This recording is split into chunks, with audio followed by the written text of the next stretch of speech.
Hola, bienvenidos y bienvenidas a Penguin Podcast Colombia. Mi nombre es John Narváez, actor y lector. Quiero decir primero que hablo un poco lento porque sufrí un accidente cerebrovascular en 2023. Hoy me acompaña Nadia Celis. Ella es escritora y autora de Crónica de un amor terrible, la historia secreta de la novia de vuelta en la muerte anunciada de García Márquez, un libro espectacular. Gracias. Nadia, tú eras una niña lectora, naciste en Cartagena, estudiaste literatura.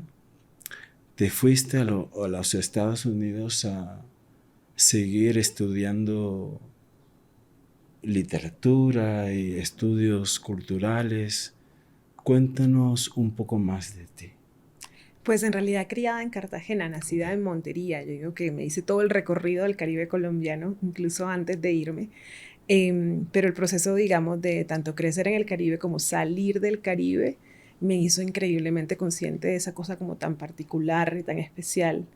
Y bueno, durante precisamente los estudios doctorales en los Estados Unidos, en la Universidad de Rutgers, me especialicé en eso, en pensar el Caribe, en el Gran Caribe, las conexiones entre el Caribe colombiano y el insular y el continental, en especial con un gran interés por las escritoras, porque desde que estaba muy chica me interesó muchísimo cómo pensaban el mundo las mujeres.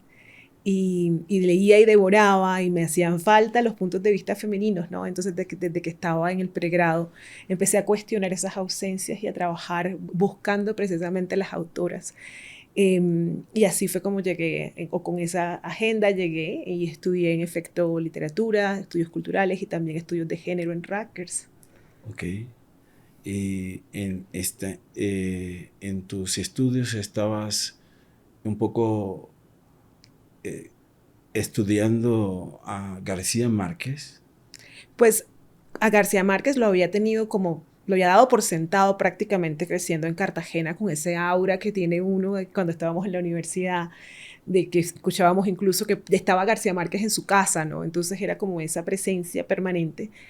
Pero no me lo había tomado, digamos, en serio como objeto de estudio hasta que ya estaba entrada en el doctorado, para los exámenes del doctorado, que volví a releer su obra completa, libro tras libro, y tuve como este momento que es la epifanía que me transformó la manera de leer, que fue cuando releí El amor en los tiempos del cólera.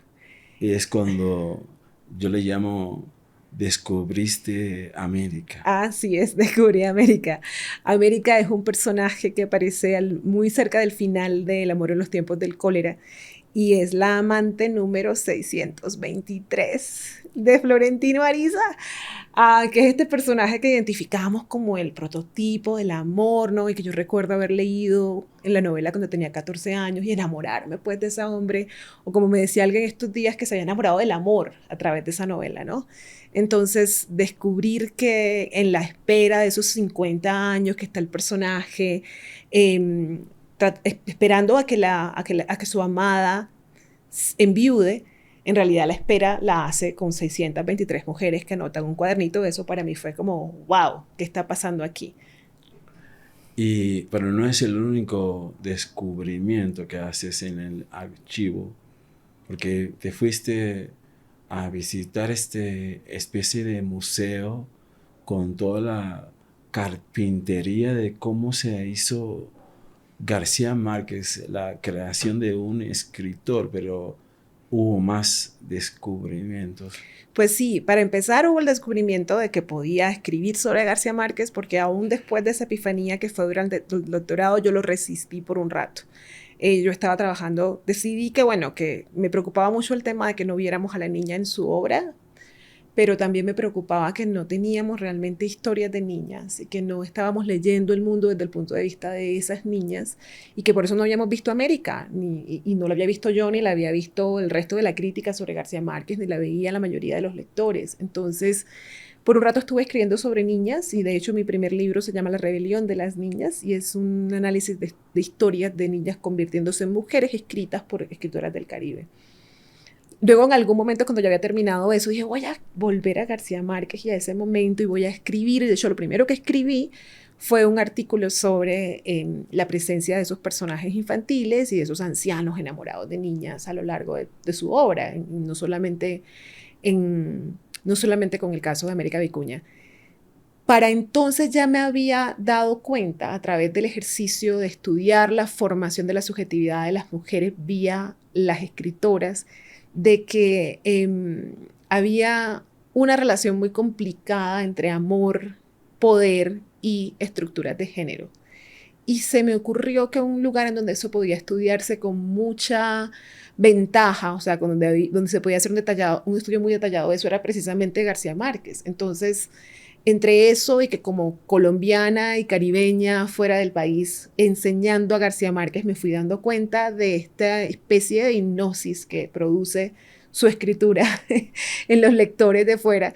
Me dije, este es un objeto de estudio muy interesante y la otra cosa es que yo lo podía mirar desde una perspectiva única, porque crecida en el Caribe como mujer, con la estructura cultural y como especialista en la cultura del Caribe, además de especialista en estudios de género, lo iba a poder ver y señalar ciertos aspectos de su obra que no se habían hablado. Entonces, así llega al archivo personal de García Márquez que abrieron en el 2016 en el Henry Ramson Center.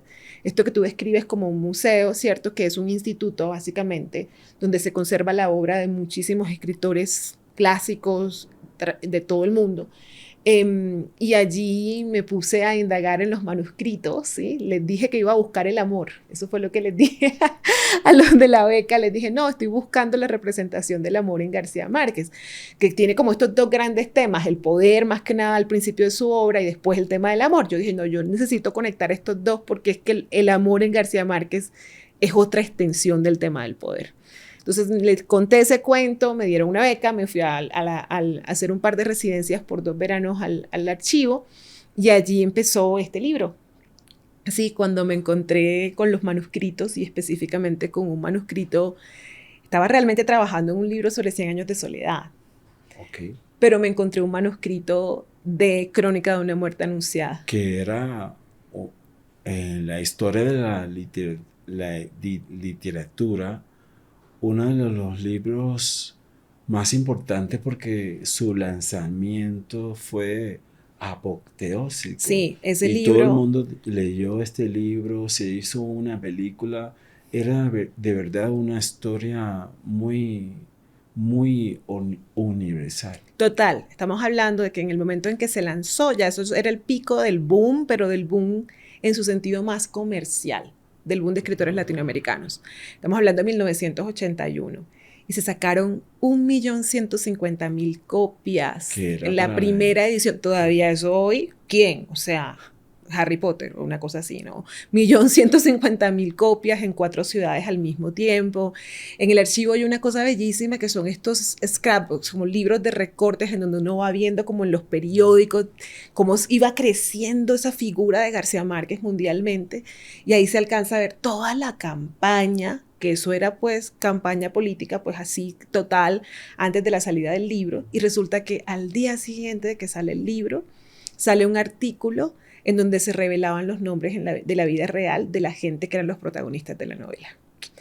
Y en ese artículo estaba nada más que el nombre de la protagonista de mi libro, que es Margarita Chica Salas, que es la mujer a la que devuelven en la vida real, porque la historia de Crónica de una muerte anunciada está basada en este crimen que le pasa, por cierto, a un amigo de García Márquez, ¿no? Un amigo de infancia. Esto era como un mito. Siempre se dijo que había una historia real. Sí, desde ese momento se dijo que había una historia real porque eso lo había, como te digo, lo habían descubierto inmediatamente, o sea, había salido en plena bulla de la salida de la novela, había salido inmediatamente un artículo. El artículo había salido en una revista incipiente, que eso fue como el bombazo, ¿no? Que además pusieron en el artículo, él se llamaba García Márquez lo vio morir, y había hasta una tabla con los personajes de la novela, los personajes reales. ¿Qué me había pasado a mí en el archivo? Yo me había encontrado en el manuscrito, ¿cierto? En ese penúltimo manuscrito de la novela, me había encontrado un epílogo en el cual García Márquez, que como si no se acordarán, que es el narrador en la crónica, o sea, él es un personaje, el cronista que vuelve al pueblo y que está recogiendo la historia para contarla, por fin, poner juntos todos los pedazos de cómo fue posible que muriera este hombre, a pesar de que todo el mundo sabía en el pueblo que lo iban a matar. Entonces la historia que más recordamos es esa historia, la del narrador recogiendo la historia, la del asesinato como tal del amigo, pero al mismo tiempo hay una historia de amor, ¿cierto? Que es la historia de la mujer que se va a casar con este hombre, que por cierto al principio no está enamorada de él, no quiere casarse con él, pero se casan, él la devuelve en la noche de bodas, ella da el nombre, la devuelve porque no es virgen, ella da el nombre del supuesto amante, y a este tipo es al que matan. O sea, esa es la razón de la muerte del amigo de García Márquez, ¿no? Entonces, en el manuscrito, esta voz identificada con García Márquez contaba, ¿no? Es que yo traté de escribir esta novela por 27 años, recogía pedazos, pero no lograba escribirla porque no tenía el final. Hasta que un día me encontré con mi amigo Álvaro Cepeda, que me dijo que los esposos de la novela habían vuelto juntos. Entonces, claro, esa idea de que eso era real también, o sea, nosotros sabíamos, el mito era como tú decías, que el crimen era real, sí, pero que la historia de amor en la novela fuera también real era como, espérate, ¿aquí qué pasó? Yo no me lo creí, yo dije, esto no tiene ni pies ni cabeza porque ya es raro, o sea, en la novela ya parece una fantasía. Ahora imagínense que esa mujer de verdad hubiera vuelto con el tipo que la rechazó, ¿no? Pero me dije, pues me lanzo a ver qué pasó, y ahí es donde me encuentro el personaje de Margarita Chica, que era la mujer real, ¿no? Que tuvo no solamente que vivir el drama de que la devolvieran, de que los hermanos mataran en nombre de su honor o de su honra, porque eso sucedió, ¿no? Que le mataran al primer novio, porque el tipo era el primer novio de ella, o sea, era el exnovio, ¿sí? Que tuviera que abandonar el pueblo en ese estado de oprobio, sino que la señora se ha mudado, vive en otra ciudad, en Sincelejo, se había establecido como una modista reputada. Decían que era la Silvia Cherasi del momento en Sincelejo, y entre otras cosas hacía vestidos de novia.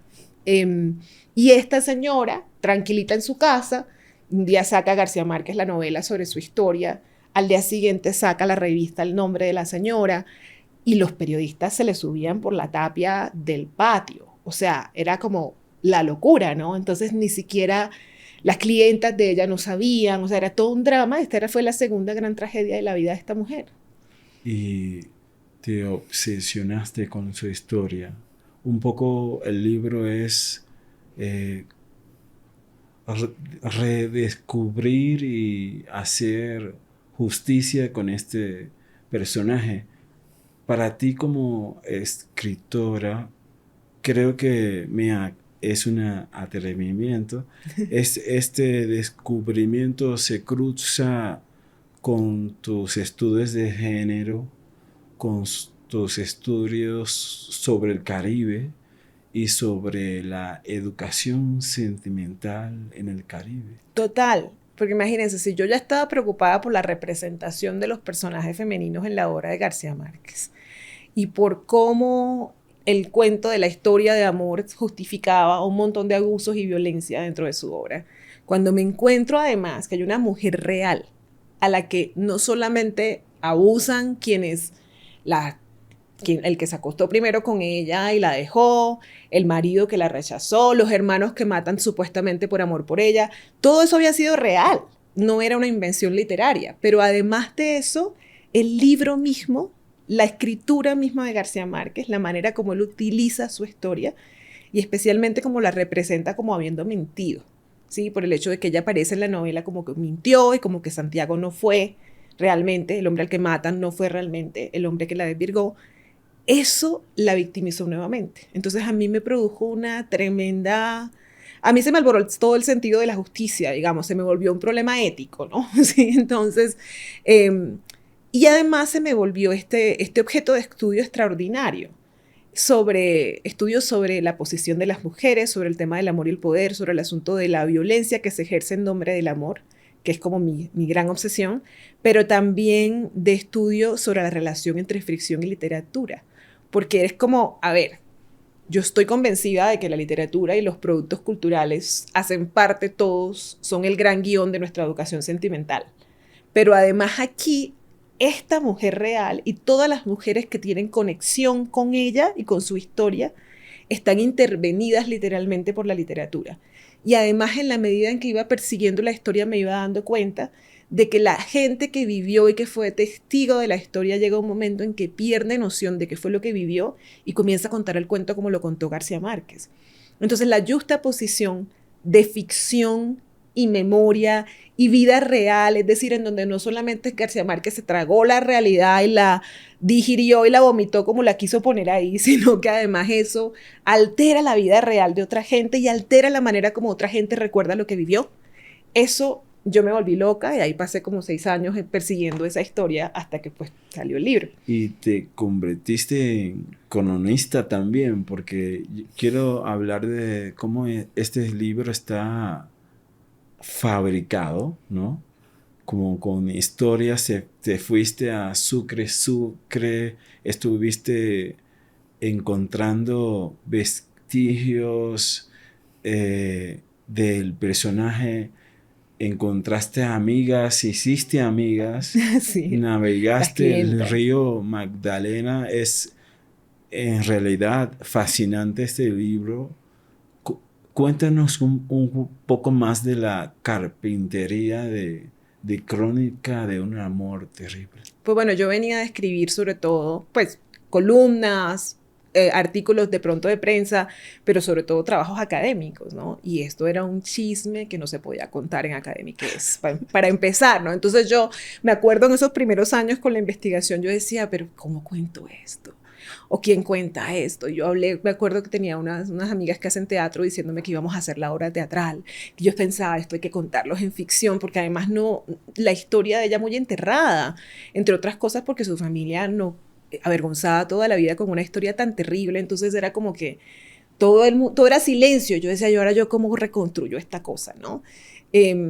Y entonces hay un punto en donde me digo, yo no puedo contar esta historia porque yo no estoy preparada para esto. Y recuerdo todavía el momento en el que no, estaba como tratando de escribir un artículo porque se cumplían los 40 años de la novela.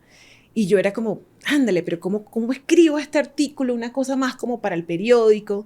Y de pronto me salió la voz, yo no sé de dónde, de una anécdota. La primera que escribí fue la anécdota con el dentista. ¿Tú te acuerdas en el libro? Sí. Que estoy yo sentada con el endodoncista haciéndome nada menos que un tratamiento de conducto.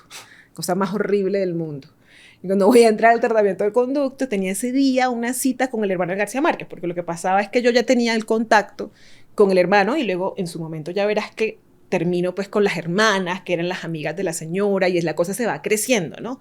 Pero en ese momento en que me iba a encontrar por primera vez con Jaime, que era el hermano de García Márquez, a quien ya conocía y que ya me había contado que él había sido testigo en Sucre del crimen. Wow. Entonces yo me voy a ver con Jaime y estoy llegando donde el dentista, donde el endodoncista, y me acuerdo miércoles la cita con Jaime, me van a poner la anestesia, y yo digo, ya que yo llegue a hablar con Jaime para el café que teníamos programado para la tarde, voy a estar con la boca todavía echada, ¿no? Entonces digo, espérate, le digo al señor, al doctor, espera un momentico, que necesito llamar, me acababa de hacer firmar un papel, y cuando firma el papel, es que veo que el apellido del señor es Barcha. ¿Sí? Y yo digo, Barcha, como la esposa de García Márquez, Mercedes Barcha, sí. Entonces me dice, sí, mi tía. Justo cuando le acaba de pedir permiso para hacer la llamada para mover la cita con Jaime, ¿no? Entonces dije, estas son las anécdotas que uno, si no las cuenta, no te las cree nadie. Entonces comencé a escribir y a contar la anécdota. Y ahí me comenzaron a salir las anécdotas de cómo fue que fui a dar con las tías, ¿no? Que ese cuento todavía es más increíble porque es que resulta que yo vivo en Maine. Maine es el estado más al norte de la costa este de los Estados Unidos. Allá a la altura de Canadá, eso es un hueco. Colombianos allá somos así, nos cuentan con los dedos de las manos. Muy frío, ¿no? No, además es fríísimo. Y resulta que un día llega mi esposo, que cuando estábamos recién empezando a salir, y me dice, oye, ¿qué me dice el señor de al lado? Estaban paliando la nieve, que tiene una colega colombiana y que esa mujer es sobrina de García Márquez. Yo lo envié, o sea, yo miré así para arriba y para abajo en mi computadora y dije, ya, o sea. Y resulta que en efecto, después de un tiempo y anécdota tras anécdota me entero que en efecto esa era la Kundi, que es la que luego me va a vincular con las tías. Entonces, es en ese momento que decides contarlo en primera persona. Así es. Yo estoy muy especialmente fascinado por esa decisión. Cuéntanos un poco más. Bueno, pasa que ahí es donde yo me doy cuenta que yo tenía que ponerme en la mitad de la cosa para poder guiar a los lectores y lectoras por esa cantidad de capas que le salen a la historia. Cuando además de lo que ya tienes en el libro, que es súper complejo, comienzas a agregar la historia desde el punto de vista de las mujeres y le agregas además lo que pasa no solamente entre la realidad y la novela, sino desde la novela para acá. O sea, es una historia que tiene más de 70 años y todavía tiene un impacto en gente real, ¿sí? Y en la descendencia de esa mujer, las sobrinas de esa mujer, o sea, un periodista japonés que había venido a buscar la historia, fascinado con ella antes que yo, y que publicó un libro en japonés, que por cierto yo tuve que traducir con Google y con Word. Ya quisiera yo que en ese momento hubiera existido la inteligencia artificial, pero no. Entonces, toda esa operación, no había manera de explicarla, sino era yo ahí contándola. Y lo que me pasó es que en el curso de ir contándola en primera persona, se volvió también mi historia, ¿no?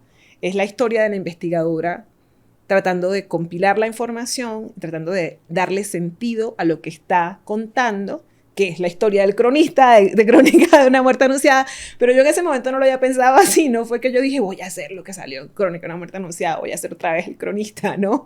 Sino que no encontré ninguna otra manera de organizar la historia. Y además, pues pasa eso que contaba, que comienzan a salir todas estas mujeres conectadas a la historia, las clientas de ella, ¿no? Que en la ausencia de historias de la familia terminan siendo las clientas a las que ella le cosía. Por cierto, qué relación más íntima que esa relación que tú tienes con la gente que está moldeando a tu cuerpo, preparando tu imagen, ¿no? Y no eran cualquier clientas, eran las señoras de bien, de Sincelejo. Entonces, eso comienza a abrirle todavía más sentido a lo que estaba pasando y a lo que yo estaba contando, y se me termina volviendo una historia de la red de mujeres que sostienen no solamente ese Caribe y ese mundo que García Márquez trató de poner en sus libros, sino además el mundo real en el que nosotras seguimos viviendo. Hace poco en el taller en el que estabas aquí en Bogotá, en la Biblioteca Nacional, a propósito de la exposición sobre el archivo de García Márquez, dijiste algo que para mí fue revelador, que es reubicar la empatía. Eso Sí. como manera de empezar a leer de nuevo, porque, sabes, el mundo de la literatura es patriarcal como el mundo. Entonces, de hecho, los héroes, los inolvidables de la novela siempre son hombres, pero hablabas de reubicar la empatía como un dispositivo para redescubrir a los otros personajes. Así es, eso es básicamente lo que a mí me pasa cuando releo por primera vez El amor en los tiempos del cólera y puedo sentir empatía por el personaje de esa niña de 12 años seducida por un señor de 80 que a los 14 se suicida mientras el señor está celebrando el reencuentro con el amor de su vida, ¿no? Era como, espérate, ¿qué pasó aquí? ¿No? Y es lo que me vuelve a pasar cuando encuentro ese manuscrito y me pongo a pensar ya no en el muerto, sino en la otra víctima de la novela. Es que la víctima que continúa viva y que carga con eso por el resto de su existencia es ella, ¿no? Y no aparece como víctima, aparece como victimaria. Todos son víctimas en la novela, por cierto. Es víctima el que murió porque supuestamente él no fue el que la despirgó. Es víctima el marido porque la humillación pública del marido. Son víctimas los asesinos porque ellos no lo querían matar y nadie los detuvo. La única que no es víctima es ella porque supuestamente mintió. Entonces, eso, por supuesto que a mí me generó muchísima incomodidad, ¿no? Y que a través de mi empatía con ella pude comenzar a expandir la historia. Pero también, como tú lo mencionaste, es el ejercicio que he venido haciendo también con 100 años de soledad. Porque realmente yo llegué al archivo en primer lugar entregada con 100 años de soledad y con la forma como se representan las historias de las mujeres en 100 años de soledad. Y en cuanto más he ahondado en esa novela, a la que he regresado recientemente también, porque hemos hecho un podcast con un equipo súper fantástico, se llama Soledad en Compañía. Creamos un podcast recientemente ante la inminencia de la salida de la serie de Netflix el año pasado, que se llama 100 años de soledad en compañía, y volvimos a hacer el recorrido por la novela. Y rehaciendo ese recorrido por la novela una y otra vez, sola, en compañía de los 21 invitados en el podcast, en compañía de los lectores, además, que han respondido a este libro, que ha sido una respuesta muy bella, ¿sí? Lo que pasa cuando tú le pides a la gente que piensen en esta historia, que sientan la historia, que relean desde ese punto de vista. Entonces, ahora precisamente estoy trabajando en recrear esa experiencia otra vez a través de la preparación de la segunda temporada del podcast, en la cual vamos a recontar la historia de 100 años de soledad en clave femenina, con las mujeres como protagonistas. Volver a contar ese chisme de la señora, ¿no? de Úrsula, violada para consumar su matrimonio, ¿no? Que tiene que levantar la casa a ella, que es ella la que abre las puertas de Macondo al mundo, porque es ella la que encuentra la ruta que lleva a Macondo a la modernidad, pero también la historia de sus hijas que se resisten a ser esposas y a repetir el papel de su mamá, pero que cada vez que se aventuran en buscar de otra manera el placer o satisfacer deseos de otra categoría son castigadas una y otra vez, ¿no? Contar esa historia, contar la historia de las mujeres que sostienen el hogar de los Buendía y que mantienen la estirpe desde fuera de la casa, como Pilar Ternera, que nunca es incluida porque es el cuerpo disponible para iniciar sexualmente a los hijos de la señora Úrsula, pero que no puede ni siquiera sus hijos saber que son hijos de ella, porque ella es una sinvergüenza, ¿no? Entonces, contar esa historia desde ese punto de vista, y en eso es que estoy en este momento. Tú naciste aquí, pero estudiaste en los Estados Unidos. En algún momento estabas como trabajando allá, pero viviendo aquí. Sí. Y yo ahora se me ocurre que ahora vives allá, pero trabajas aquí porque el Caribe es como y lo entiendo, tu objeto de estudio, no solo porque finalmente tú naciste aquí, pero es el objeto de estudio de muchos académicos en todo el mundo que se hacen llamar caribeñistas. Así es. ¿Qué es lo que tiene el Caribe que nos hace sentir de esta manera?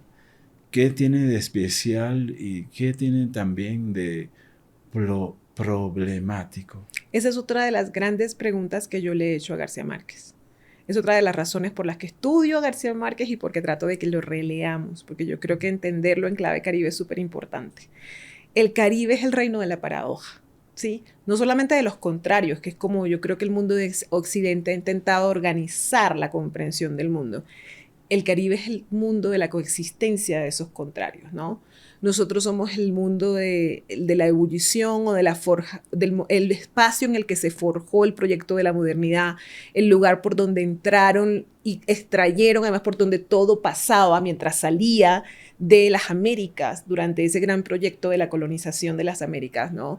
Por donde se encontraron todos los imperios que se estaban en ese momento peleando, además, la posesión de esas tierras de las Américas, por donde pasaron todas esas gentes. Era un lugar de paso, entonces un lugar en donde la identidad es increíblemente compleja. El cruce de diferentes factores y de diferentes tipos humanos que pasan por ahí, genera una actitud, además, que se incentiva, por supuesto, con la experiencia específicamente de la esclavización, en donde no solamente la diversidad cultural, sino las estrategias que tuvieron que forjarse para coexistir con el poder por parte de la gente desde la marginalidad, ¿cierto? Desde los esclavizados y esclavizadas, y hablando con el cuerpo, sobre todo en un mundo que te prohibía la palabra, por ejemplo, en el cual se incentivan todos los lenguajes del cuerpo, desde el baile, el movimiento.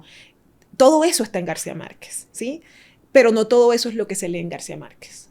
Por eso es que en García Márquez se puede existir, como sucede con Crónica de una muerte anunciada, el amor y el odio, o la violencia, ¿sí?, con la devoción. O sea, esas cosas coexisten en estos libros y generan siempre esa serie de preguntas que son las que yo he estado intentando perseguir, y al mismo tiempo, pues todo el esplendor de esa cultura, su tremenda riqueza, está también allí, está también en el mundo de García Márquez, y yo creo que es por eso que es ese escritor tan global que nos representa de esa manera tan fantástica en el mundo entero, que la fascinación por García Márquez no es solo la fascinación por la magia que él hace con su escritura, sino por el mundo al que está representando, que es un mundo profundamente caribeño. Y ya casi para terminar, me gustaría pensar que Crónica de un amor terrible es como tu propia intervención En sobre efecto.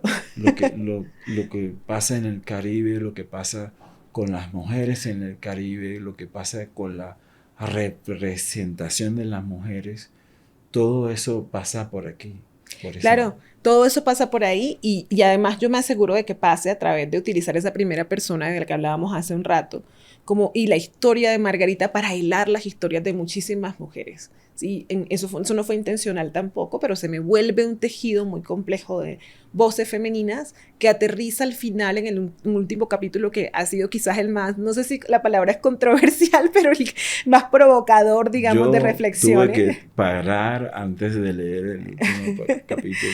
Que es donde yo aterrizo la historia de Margarita en las historias de las mujeres contemporáneas. O sea, es de dónde viene nuestra educación sentimental. Cómo este libro, Crónica de una muerte anunciada, que como tú dijiste es uno de los libros más leídos, no solo de García Márquez, estamos hablando de millones de personas que todavía lo leen en el colegio. Uno no lee 100 años de soledad en el colegio. Entonces, ese libro es parte de nuestra educación sentimental. Entonces, lo que yo hago al final es un poco ambientar toda la educación sentimental del Caribe, ¿no? Y pensar en, por ejemplo, el otro gran tema de estudio mío y un gran caso para esto es Shakira, ¿no? Yo hay un punto en donde digo, oigan, si la mujer más poderosa, la que ha dado luz del Caribe colombiano, no ha resuelto este tema del amor, entonces, ¿qué se deja para los demás? Porque ella ha compartido nuestra educación sentimental, y es una educación sentimental muy complicada, porque el Caribe tiene unas relaciones de género muy complejas y le ha costado tremendamente salir de esas estructuras más patriarcales y del culto y la idealización del macho. Muchas gracias, Nadia. Gracias por este libro y por este espacio. Nos vemos. Gracias a ti y a la audiencia.